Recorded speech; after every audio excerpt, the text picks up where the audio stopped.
الحمد لله رب العالمين ثم الصلاة والسلام على أشرف المرسلين نبينا محمد وعلى آله وأصحابه والتابعين لهم بإحسان إلى يوم الدين. Nous allons continuer aujourd'hui dans notre Mukhtasar du Cheikh Mousni Al-Urwani, celui qui a fait le Mukhtasar du livre de Cheikh Zarnouji, Ta'lim Muta'allim, Tariq al-Ta'allum. Nous commençons par ce Mukhtasar. Après avoir terminé le Mukhtasar, nous allons prendre le livre original du Cheikh Zarnouji pour parcourir afin de prendre tous les vers qui nous a amenés par là, Inch'Allah. Et ce Mukhtasar, ce résumé, le Cheikh l'a bien traité. D'abord, avec ajouter des expressions qui peuvent te servir de bien comprendre et bien cerner. Et il a fait le tasqih des ahadiths. Il a enlevé les ahadiths, le mawdu' et aussi les hadiths plus faibles qui peuvent se trouver dans le livre original de Cheikh Zarnouji pour n'amener que les hadiths sahiha. Donc c'est un gros travail qu'il a fait. Nous allons d'abord parcourir ça, Inch'Allah. Aujourd'hui, nous prenons le deuxième fasl. Faslun fi niyyati fi hali ta'allum. Ce chapitre traite de la niyya, l'intention au moment même de la recherche de la science. Quelle est l'intention de celui-là qui prend son sac d'écolier, il accroche et il prend la route de l'école? Cette intention est plus capitale, très très importante. Parce que c'est à base de cette intention que tu peux tout faucher, tu peux tout rater. Alors sois donc attentif et comprends bien. وينبغي أن ينوي المتعلم بطلب العلم رضاء الله والدار الآخرة. Il revient, ou bien il est ordonné, il revient à un talib al-ilm, un étudiant en sciences religieuses, d'avoir l'intention d'acquérir plutôt l'agrément d'Allah subhanahu wa ta'ala, et aussi d'avoir les récompenses dans l'au-delà. Ça, c'est la première chose qui va venir dans ton intention. Pourquoi tu peux chercher la science? C'est pour avoir l'agrément d'Allah, pour avoir la récompense d'Allah dans l'au-delà. Deuxième point, وَإِزَالَةُ الْجَهْلِ عَنْ نَفْسِهِ وَعَنْ سَائِرِ الْجُهَّالِ. Pour aussi enlever l'ignorance sur lui, s'épargner de l'ignorance et épargner aussi les autres de l'ignorance. Troisième point, wa ihya ad-din, pour faire vivre la religion d'Allah, parce que c'est à base de cette science que la religion est maintenue en vie. Quatrième point, wa ibqa al-islam, pour faire perpétrer, vivre ou bien rester l'islam toujours en vie.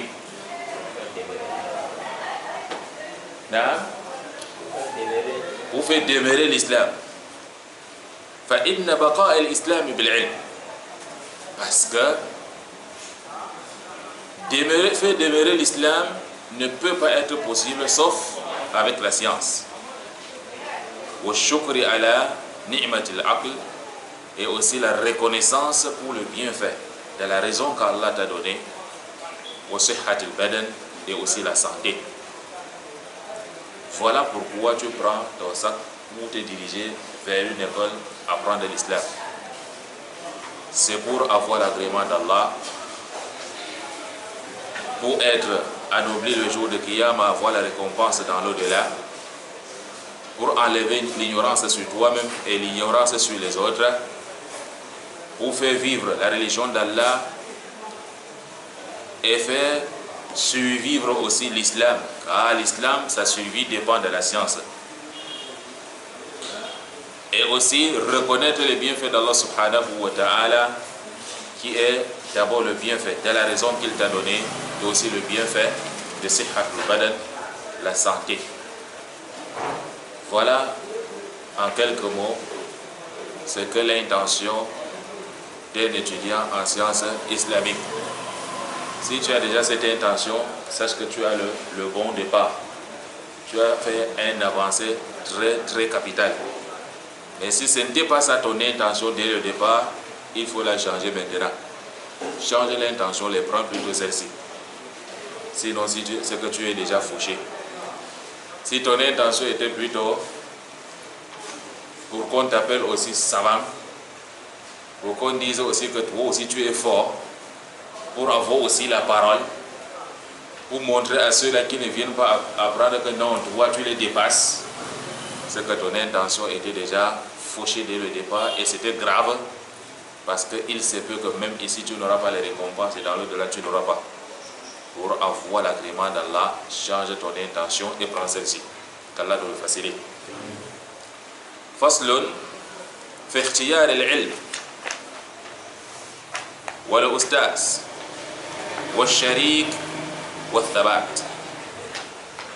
Ce chapitre va traiter 4 choses. Ikhtiyar al-ilm, le choix même de la science. Tu dois choisir ce que tu dois apprendre. Est-ce que c'est toi l'élève qui va choisir? Ça dépend maintenant de l'enseignant que toi-même tu vas choisir. C'est pour ça qu'il a suivi l'oustaz. Et le choix des oustaz aussi. Ne choisis pas n'importe qui où tu vas aller prendre chez lui ta religion. Parce que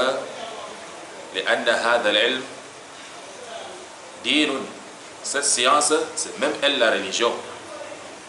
Et il faut bien regarder chez qui tu vas prendre ta religion. C'est chez ceux-là qui ont d'abord même aqidatu sahiha, un dogme authentique, reconnu par le Coran et la Sunna, et celui-là qui est aussi appris chez celui qui a aussi appris. Parce que Faqiru Shay l'a ôté, celui qui n'en a pas ne peut donc pas donner. Tu choisis le oustaz, ou sharik, et le choix aussi de ton associé, c'est-à-dire ton ami avec lequel tu partages ta science et tu partages autre chose, ou bien le camarade, et wathabat et la stabilité. Voilà les 4 choses qui seront mentionnées dans ce chapitre que nous allons entamer. Alors le chef il dit, yabaghi li talib al-ilm an yakhtara min kulli ilmin ahsana. Il revient à un talib al-ilm de choisir dans chaque science ce qui est meilleur. C'est-à-dire chaque domaine, tu choisis les meilleures sciences de cette science-là. Voilà le muhaqqiq il dit, كل شيء أحسنه ما كان من جوهره وصريحه دون المناقشات والخلافات. Toute chose, ce qui est meilleur dans cette chose, min jawhari, c'est sa quintessence, ce qui est essentiel dans la chose. Wasarihihi, et c'est aussi ce qui est direct et clair. Lorsqu'on t'enseigne ça, tu entends vite. Tu n'as pas besoin de trop de tracasseries. D'où al-munaqashat, pas ce qui est déjà avec le débat là, ou le khilafat et les divergences. Pour ça, pour nous, les tullab, les débutants dans la science, il ne nous est pas permis de commencer la recherche de la science par les débats. Aussi par les ikhtilafat, c'est-à-dire les divergences. Tel a divergé avec tel, tel a divergé avec tel. Non, ce n'est pas encore à notre niveau. Nous qui sommes en train de débuter. Je parle de nous tous. Donc pour choisir la science qui est meilleure, dans chaque domaine, tu choisis l'essentiel, ce qui est clair et direct, qui est hormis des débats et aussi des divergences. Voilà comment on choisit la science. Tariq al-bidaya. Maintenant le chemin du début, du commencement. Comment est-ce que tu dois commencer? Il commence toujours par le tawhid, l'unicité d'Allah subhanahu wa ta'ala. Parce que ce n'est pas le tawhid que ton intention là même sera claire et bonne. Tant qu'il n'y a pas le tawhid, pas de aqidatu sahiha, comment est-ce que ton intention aussi doit être claire? Ça sera difficile. Il commence toujours par l'unicité. Ma'rifatullahi ta'ala, connaître Allah. وَيَخْتَارُ الْعَتِيقَ دُونَ الْمُحْدَثَاتِ. Il doit choisir les anciennes choses, pas les choses nouvelles. يَقْصِدُ كُتُبَ الْأَئِمَّةِ الْمُتَقَدِّمِينَ. Il doit prendre les livres des majeurs, les livres de ceux-là qui sont les anciens dans ce domaine. C'est-à-dire, lorsque tu entres même dans le Aqidah, dans le Tawhid, c'est pour ça que nos savants nous conseillent toujours tous ces fascicules-là, le Cheikh Mohammed ibn Abdul Wahhab, comme les Usul al-Salasa, les Qawa'id al-Arba'a, les Kashf al-Shubuhat, ainsi de suite, parce que ce sont les livres des Mutakaddimin. Tu commences par là, et après, maintenant, tu prends les livres de ceux-là qui sont venus après, les contemporains, pour avoir une bonne compréhension de ce que tu as lu. Peut-être la langue était difficile là-bas. Voilà comment tu dois commencer. Al-Bidayatu wal-Jidal. Maintenant, le commencement avec les polémiques. Est-ce qu'un talib al-ilm doit commencer avec les polémiques, des discussions? Le cheikh te dit وَإِيَّاكَ أَن تَنْشَغِلَ بِهَذَا الْجِدَالِ الَّذِي ظَهَرَ بَعْدَ انقِرَاضِ الْأَكَابِرِ مِنَ الْعُلَمَاءِ. Méfie-toi de te préoccuper seulement de cette discussion, cette dispute qui n'a rien comme avantage. On te voit partout toujours en train de discuter. Oh, tel cheikh a dit. Oh, tel cheikh a dit. Oh, tel cheikh connaît plus que tel cheikh. Oh, tes chers, oh, n'en parlons pas, ça c'est la mer de la connaissance. Tu as quels yeux, tu as quelle oreille pour mesurer les chairs, les machins? Est-ce que tu as les yeux de voir les chairs pour maintenant les mettre sur la balance? Dire que tel est plus que tel, là, ça ce n'est pas ton travail. Prendre les gros sujets islamiques dont même les savants s'abstiennent d'en parler, tu veux faire le débat dedans avec les gens. Tu parles même, tu hausses la voix. Ce n'est pas là, par là où tu dois commencer. Et d'où vient donc toutes ces polémiques-là? Le cheikh dit c'est après le départ des grands savants. Trop de discussions sans valeur, ça t'éloigne même de la bonne compréhension de la religion. Seulement l'ablution là, si le bon nombre de ceux qui se placent parfois devant notre mosquée là pour discuter de tout et de rien, si tu le fais à soi, tu lui demandes de te démontrer comment il fait même l'ablution, tu verras qu'il y a des problèmes. La prière, n'en parlons pas. Parce que la majorité d'entre eux, c'est ceux qui entrent dans la prière, même s'habiller, ne connaissent pas comment s'habiller dans la prière. Il arrive, l'imam a déjà commencé, il ne comprend pas comment il doit rattraper l'imam. Mais viens lui voir lorsqu'il faut discuter d'un gros sujet que lui-même il ne maîtrise pas, et que même son imam, comme nous, ne maîtrise même pas aussi. Lui, il veut dépasser tout le monde. Ça gaspille même ta durée sur terre pour rien. C'est-à-dire, c'est un perte de temps. Et ça amène même l'éloignement, la solitude. Tu t'éloignes même du groupe parfois. Alors quand tu discutes trop pour finir, tu trouves que tout le monde ne connaît pas, c'est toi seul qui connais. Tu trouves que tout le monde est mauvais, c'est toi seul qui est bon. Tu deviens solitaire, seul. Voilà, adawa, ça te provoque même la adawa, l'inimitié. Tu as trop discuté avec quelqu'un, c'est comme si c'était un problème entre toi et lui. Il devient ton ennemi pour rien. Donc nous, les petits, qui sommes en train de prendre le sac pour aller à l'école, ça c'est un conseil entre nous tous, parce que moi-même qui vous parle, je suis encore un petit chercheur de la science qui se débrouille toujours comme vous. Et je profite aussi lorsque nous sommes en train de parler comme ça pour réviser aussi mon cours que j'ai pris chez mes enseignants. C'est pas parce que je suis déjà un chef au-dessus de vous. Là, je profite aussi pour réviser. Là où ça ne va pas aller, on va s'arrêter pour demander encore ce cours, Inch'Allah. Qu'Allah nous le facilite. Donc si tu es accroché aux discussions, au jidal pour rien, voilà tout ce que ça va t'amener. Tu perds le temps. Tu n'as pas le temps de t'asseoir comme ça pour encore apprendre ta religion, la vraie religion qu'a enseigné le prophète sallallahu alayhi wa sallam. Ça met dans ton cœur l'inimitié avec les autres deviennent des ennemis. Et tu trouves que c'est toi seul qui es sur la voie, c'est toi seul qui es la bonne personne. Sifatul mu'allim. maintenant les qualités de l'enseignant que toi-même tu dois voir pour aller apprendre chez lui. Tu dois choisir celui qui connaît plus. Tu dois aussi choisir celui qui a la dévotion, qui a plus de dévotion et plus de piété que les autres. Lorsque les savants sont devant nous, ce sont tous ceux-là qui connaissent. Maintenant, si tu as déjà la capacité d'observer celui qui craint Allah plus, il t'est conseillé de le rapprocher plus pour apprendre chez lui. Celui qui enlève les déchets sur lui, c'est-à-dire celui qui est zahid, les autres c'est quoi?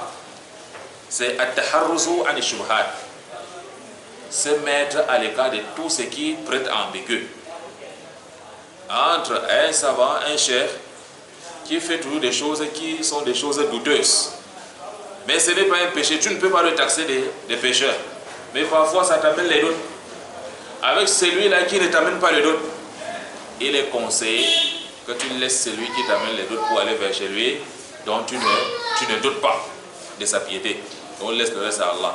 Est-ce qu'aller là-bas, ça veut dire que tu dois taxer l'autre de fasik, de pervers, ou tu dois taxer l'autre de jahil, d'ignorant? Tu n'as pas cette niveau, ce n'est même pas ton problème, ce n'est pas ton affaire. Voilà, Hassan, tu choisis encore celui qui a plus d'âge que l'autre. Quand Abu Hanifa al-Hammad, Abu Hanifa, il parle de Hammad, il dit, Hammad, c'est un enseignant parmi les enseignants d'Abu Hanifa, rahimahumullah. Il dit, wajadtuhu, j'ai vu Hammad, il était cheikh an waqara, il était un cheikh waqar, dévot, il avait la dévotion.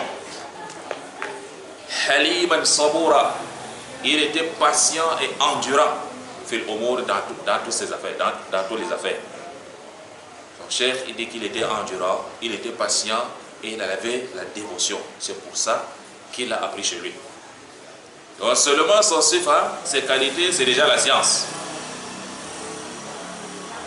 Vous avez donc compris comment commencer et comment choisir son enseignant. Maintenant, sifatu sharik. Quelle est donc la qualité de celui que tu dois prendre comme associé lors de la recherche de ta science? Yakhtaru sharikul mujid. Tu choisis ton associé, ton camarade qui fait les efforts, il est assidu. Ne pas choisir encore un camarade qui t'amène plutôt la paresse. Un camarade qui manque toujours à l'école. L'école c'est une fois par semaine, lui il vient une fois par mois. 2 fois par semaine, il vient une fois, il fait une et il part encore. Ne choisis pas ses camarades, ne le colle pas. Si tu vas vers lui, c'est plutôt pour le conseil. Mais si tu le prends comme ami, comme vrai camarade là, tu vas finir comme lui. Wal-wara', tu choisis aussi celui qui a le wara', c'est-à-dire il a la dévotion aussi. Il fait l'effort de se mettre à l'écart de toute perversité. Wa sahibu at-tabi' al-mustaqim, et tu choisis aussi celui-là qui a le bon comportement droit. Ne choisis pas celui qui a le comportement tortueux. Seulement son habillement c'est un genre. Sa conversation c'est toujours tordu. Non, ne prends pas celui-ci comme ami, comme camarade. At-thabat wa sabr. Maintenant la stabilité et la patience et l'endurance dans le chemin de l'apprentissage. Et il aime sabr. Sache que la patience, l'endurance, et la stabilité, c'est une grande base dans toutes choses. Mais seulement que c'est difficile, c'est dur. La stabilité là, la patience là, l'endurance, dans toute ta vie, ce n'est pas du tout facile. C'est difficile, mais tu dois y parvenir.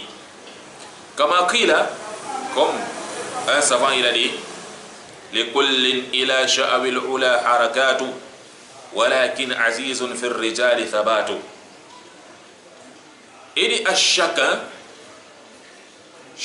il a les harakat, il a les mouvements, il a sha'w al-ula pour aller vers la grandeur. Le sha'w c'est quoi? C'est himma, parce que ça vient de yash'u sha'awat. Quand on dit sha'awtul qawm, yani sabaqtuhum, je les ai dévancés. J'ai travaillé dur pour dévancer les qawm, pour dévancer ces gens-là. Donc le sha'aw, c'est un effort. Sha'awul ula, c'est un effort qui t'amène à la grandeur. Donc chacun a ses harakat, il a ses mouvements-là à faire pour accéder à la grandeur. Walakin, mais azizun fi rijal thabat. Ce qui est difficile sur les hommes, c'est sabat. C'est as-sabat, la stabilité. Il fait les efforts, mais il n'est pas stable. Tantôt il le fait, tantôt il relâche encore. Il est devant un cheikh, ou bien devant ses 2 enseignants, ses 3 enseignants. Il entend encore qu'il y a un nouveau cheikh qui est arrivé à Yaoundé. Il laisse sa doigt là, il court à Yaoundé. Alors qu'il n'a même pas encore fait le djihad d'ici. Arrivé à Yaoundé, il fait même 1 mois, il entend qu'à Bafoussam, il y a un nouveau cheikh qui est arrivé. Il laisse encore Yaoundé, il court à Bafoussam. Celui-ci n'est pas stable. Ou bien il commence à apprendre 1 an, 2 ans, il se tourne et voit que ce qu'il a appris, c'est peu. Il dit, depuis que j'apprends, ça ne va pas. Donc il faut que je change de méthode. Tu ne peux pas me changer de méthode d'enseignement là. C'est son enseignant qui demande ça. Que l'enseignant change de méthode pour l'enseigner. Il n'est pas patient, il n'est pas endurant. Wakila, on a demandé, c'est quoi même le courage? L'on a répondu, c'est seulement l'endurance même pour 1 heure ou bien pour un moment. C'est ça la shaja'a, c'est ça le courage. Celui qui est courageux, ce n'est pas celui-là qui peut sortir, arrêter la bagarre et taper tout le monde. Mais le courageux, c'est celui-là qui patiente. Il est endurant. Peu importe ce qui arrive, il endure toujours, il patiente. C'est ça le courage. Comme l'un de nos enseignants nous disait, que parmi les savants, lorsque tu entres dans leur histoire, leur vie, tu entends que certains voyagent pour aller chercher la connaissance et quittent de son village pour aller très loin dans un autre village pour rencontrer le chef parce qu'il a appris ici et il a eu ce qu'il fallait. Mais lorsqu'il arrive chez le chef, au lieu de l'enseigner, le chef commence d'abord par vouloir savoir si c'est vraiment un élève. Il t'abandonne, il te met là, tu es toujours là, tu travailles seulement pour ses épouses, pour ses enfants. Tu fais même 2 mois dans un rien. Parfois le chef t'appelle, tu es assis là, il ne prend même pas. C'est comme si tu n'es même pas devant lui. Et il enseigne les autres. Hein. Tu fais 2 mois, 3 mois pour rien. C'est là où l'endurance va compter. Si tu connais pourquoi tu es là, tu sais que tu es déjà en train d'apprendre comme ça. Il est déjà en train de t'enseigner l'endurance, la patience. Là. Mais si tu n'es pas endurant, tu vas faire comment? Tu te fâches, tu plies tes bagages et tu vas t'en aller. Et c'est ce qui arrive à la majorité parmi nous. S'il vient à l'école une fois, il commence bien. Mais le jour, peut-être le chef tombe malade. Il vient à l'école, le chef n'est pas venu. La semaine prochaine, c'est lui maintenant qui va s'absenter, ne vient plus. Il dit que la fois dernière, le chef n'était pas là. Il vient encore faire quoi? C'est le plus difficile. Et c'est ça même le courage. Fayambaghi ayaskuta wa yaspira ala ustarin. Il lui revient d'être stable, wa yaspira, et de patienter, à endurer à la oustage chez l'oustage, c'est son enseignant. Wa ala kitab, et de patienter aussi sur le livre. Tu prends un livre, oustage finit avec toi, il dit qu'on reprend encore, sois patient, reprends toujours. Tu finis, il dit reprenons, reprends seulement. Il connaît pourquoi il t'a dit de reprendre 3, 4, 5 fois. Sois endurant. Parce que c'est toi-même qui devais demander qu'on reprenne. Lire 1 fois, tu n'as pas encore bien compris. 2e et 3e fois, alhamdulillah, ça va venir. Tu patientes devant ça, tu patientes sur le livre. Hatta la yatrukahu abtar, afin de ne pas laisser le livre sans acheminer. Wa ala fannin, et me patienter aussi sur un domaine. Hatta la yashtaghila bi fannin akhar qabla an yutkina al-awwal. Au point de ne pas se préoccuper à un autre domaine sans avoir la perfection ou bien avoir le minimum même sur l'autre domaine qu'il a entamé. C'est-à-dire, il veut savoir tout au même moment. Il part ici, il part là-bas, il part ici, il part là-bas, on voit voilà l'autre livre de Akida. Oui, non, ça c'est très bien, il prend maintenant ça. Le lendemain, 3 jours après, il laisse encore ça pour prendre l'autre. Ainsi de suite. Il n'est pas stable, il ne patiente pas sur un livre pour venir. Voilà, Baladine. Il doit aussi patienter dans un pays ou bien dans un village, dans une contrée,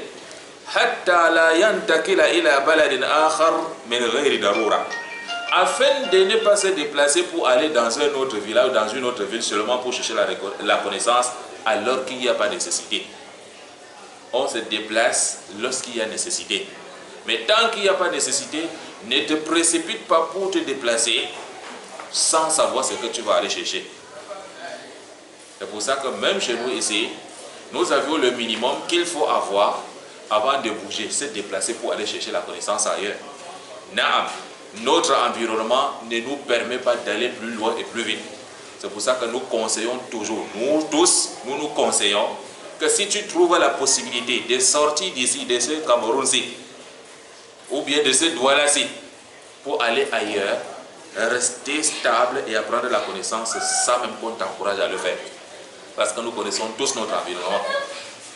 Mais avant de bouger pour aller, c'est ce que le chef te conseille ici. Et quand même au moins une base. Alors, si tu bouges ici sans base, tu voyages vers les pays islamiques, ça sera un problème. Tu risques de passer le temps là-bas et revenir causer encore plus de tort pour toi-même, contre toi-même et aussi contre les autres, parce que tu auras la difficulté. Donc, et au moins la base ici, lorsque nos machers ils vont voir que tu as cette base, ils pourront te demander eux-mêmes de sortir pour aller chercher aussi la connaissance. Parce que tout ce que nous avions cité,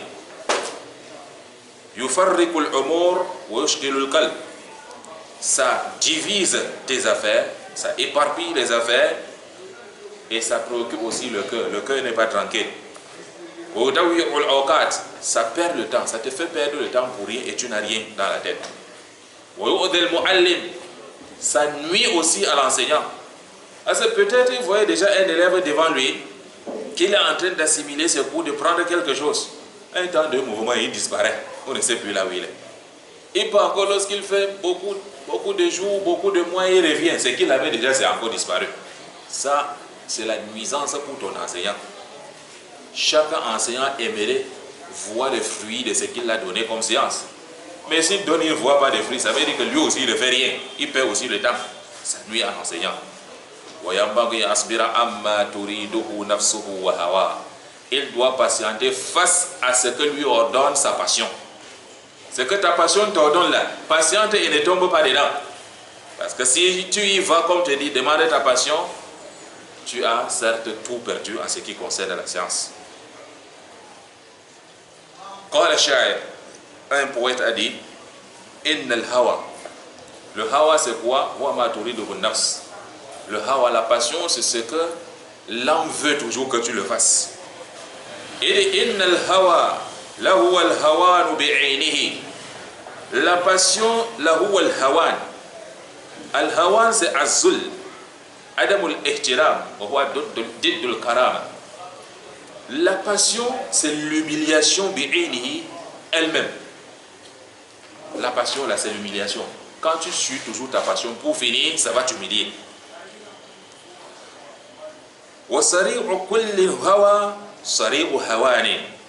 Mais fais taire toute passion. Sari, c'est faire taire quelque chose à sukut. Faire taire toute passion, sari ou hawa, c'est aussi faire taire l'humiliation. Si tu parviens à maîtriser cette passion, tu as donc maîtrisé l'humiliation afin que ça ne vienne pas te couvrir.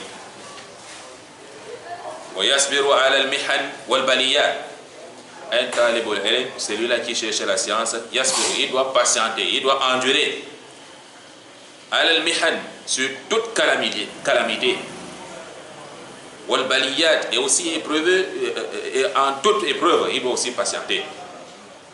Pour ce qu'il arrive comme calamité, comme épreuve sur le chemin de la recherche de la science, il doit patienter, il doit endurer. Quelqu'un a dit, khaza'inul minani ala qanatiril mihan. Khaza'inul minan ala qanatiri al-mihan. Khaza'inul minan, les trésors du faveur. Les trésors de la faveur, c'est-à-dire les biens, tout ce qui est bien, ala qanatiri al-mihan, ça se trouve dans les quintars des calamités, c'est-à-dire en d'autres termes, dans les coffres des calamités. Pour avoir le bien, il faut fouiller le coffre des calamités, le coffre du châtiment, si on peut parler ainsi. Là, tout ce qui est bien, tout ce qui est comme faveur, ça se trouve là où il y a les épreuves, là où il y a les calamités. Al-Mihan ici, c'est tout ce qui est comme châtiment, tout ce que tu n'aimes pas. Là où se trouvent les biens, se cache toujours. Là où se trouvent ces calamités, se cache toujours ce qui est bien. C'est pour te dire, sur le chemin de la science, on ne va pas te dérouler le tapis rouge. Peu importe ton âge, et peu importe l'âge de celui à qui tu prends la science, tu dois respecter la science là et respecter cet enseignant, comme nous allons voir dans les prochaines cours, Inch'Allah. Fasurat al-Thabat, la forme même de la stabilité, c'est comment? C'est al-istimrar wal mudawama, c'est d'être assidu et d'être toujours là. Imam Abu Hanifa, rahimahullah, il a dit un jour à Abi Yusuf, Kunta baliyan, oh toi Abi Yusuf, tu étais balidan, Kunta balidan, tu étais stupide. Akhrajat kal muwazaba. Ce qui t'a sorti de la stupidité, c'est quoi? C'est al-muwazaba, c'est la persévérance. Il a persévéré et il était sorti du rang des stupides. Wa iyyaka, mais méfie-toi, wal kasl, de la paresse. Fa innahu shu'mun wa afatun 'azima, parce que la paresse est shu'mun, c'est la malchance. Wa afatun 'azima, c'est aussi un grand défaut. Qu'Allah nous épargne de la patience, qu'Allah nous épargne de la paresse plutôt. Subhanakallah wa bihamdik, ashhadu an la ilaha illa anta astaghfiruka wa atubu ilayk. Assalamu alaykum wa rahmatullahi wa barakatuh.